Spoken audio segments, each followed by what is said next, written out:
조루 발기부전으로 고민하신 분들 주목하십시오. 이 문제는 단순히 성기능 문제가 아니라 의 문제일 수도 있습니다.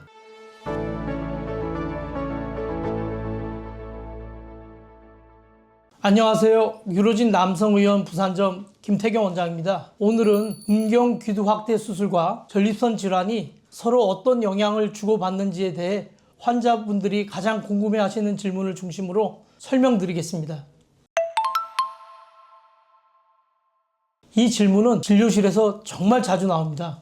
결론부터 말씀드리면 전립선염 자체가 음경의 실제 크기를 줄이거나 구조를 망가뜨리지는 않습니다. 다만 전립선염이 오래 지속되면 회원부 통증, 사정시 불편감, 잔뇨감 같은 증상 때문에 성관계를 자연스럽게 피하게 되는 경우가 많습니다. 이 과정에서 발기 자체의 빈도가 줄어들고 발기가 되더라도 예전만큼 단단하지 않게 느껴질 수 있습니다. 이런 상태가 반복되면 예전보다 작아진 것 같다, 위축된 느낌이 든다는 체감이 생기게 됩니다. 하지만 이 역시 대부분은 실제 음경 길이나 둘레가 줄어서라기보다는 혈류와 발기 강도의 문제로 생기는 기능적인 변화입니다. 여기에 전립선염으로 인한 스트레스, 또 아프면 어떡하지? 라는 불안, 성생활에 대한 자신감 저하까지 겹치면 체감되는 변화는 실제보다 훨씬 크게 느껴질 수 있습니다. 그래서 전립선염 이후 음경 위축이나 왜 쇠해진 것 같다는 고민으로 내원하신 분들이 꽤 많습니다. 중요한 점은 이런 경우 대부분이 전립선 상태를 안정시키고 통증과 불편감을 조절해 나가면 발기 컨디션과 체감 크기도 함께 회복되는 경우가 많다는 점입니다. 네, 충분히 그럴 수 있습니다. 다만 많은 분들이 걱정하시는 것처럼 전립선 비대증 때문에 성기가 망가졌다는 개념과는 조금 다릅니다. 전립선 비대증은 단순히 소변만 불편한 병이 아닙니다. 야간뇨나 잔뇨감 때문에 잠을 깊게 못 자는 상태가 오래 지속되면 몸 전체의 컨디션이 떨어지고 자율신경계와 남성 호르몬 균형에도 영향을 줄 수 있습니다. 수면의 질이 무너지면 성욕과 발기력을 유지하는 시스템도 같이 흔들리게 됩니다. 그 결과 성적 관심이 줄어들거나 발기가 예전만큼 단단하지 않게 느껴지는 경우가 생길 수 있습니다.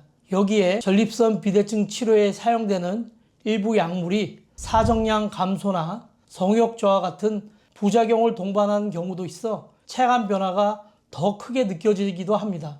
이런 요소들이 겹치면 예전보다 작아진 것 같다, 위축된 느낌이 든다는 말씀을 많이 하시는데 대부분은 실제로 음경 구조가 줄어들어서라기보다는 발기 강도와 혈류가 예전 같지 않아서 생기는 기능적인 변화입니다. 중요한 점은 이런 변화가 되돌릴 수 없는 상태인 경우는 드물다는 것입니다. 전립선 상태를 안정시키고 수면과 컨디션이 회복되며 필요하다면 발기 기능이나 호르몬 균형을 함께 관리하면 체감상 위축이나 성기능 저하가 상당 부분 회복되는 경우도 많습니다. 그래서 전립선 비대증이 있는 분들의 성기능 문제는 이제 끝났다가 아니라 전립선 치료를 시작으로 다시 조절해 나갈 수 있는 문제라고 이해하시는 것이 훨씬 정확합니다.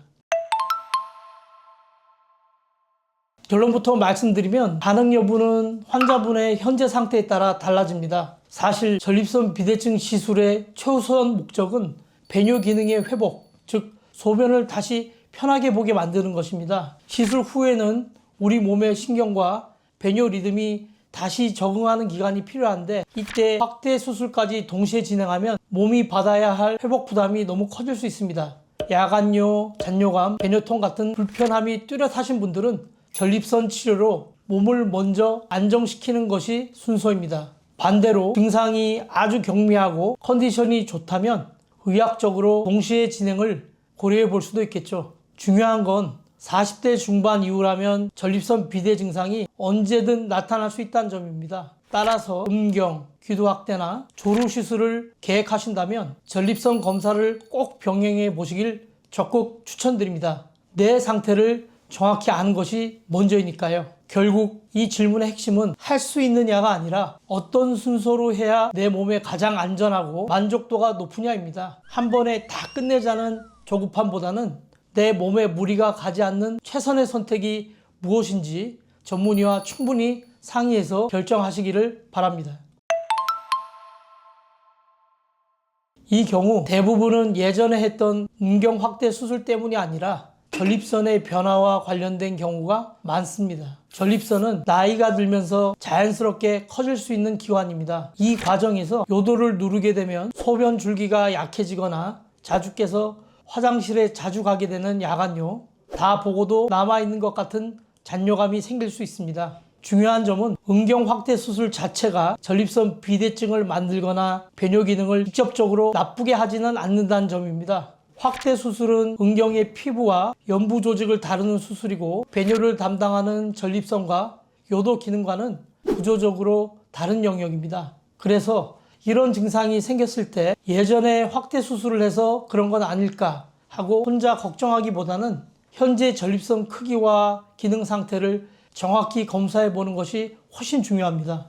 과거 수술 이력 때문에 치료가 제한되는 경우는 거의 없습니다. 실제로 확대 수술을 받은 병력이 있어도 전립선 약물 치료나 시술, 필요한 경우 수술까지 충분히 안전하게 진행이 가능합니다. 결국 핵심은 확대 수술의 문제로 단정 짓지 말고 지금의 증상은 지금의 전립선 상태로 다시 평가해야 한다는 점입니다. 그래야 불필요한 걱정도 줄이고 정확한 치료 방향을 잡을 수 있습니다.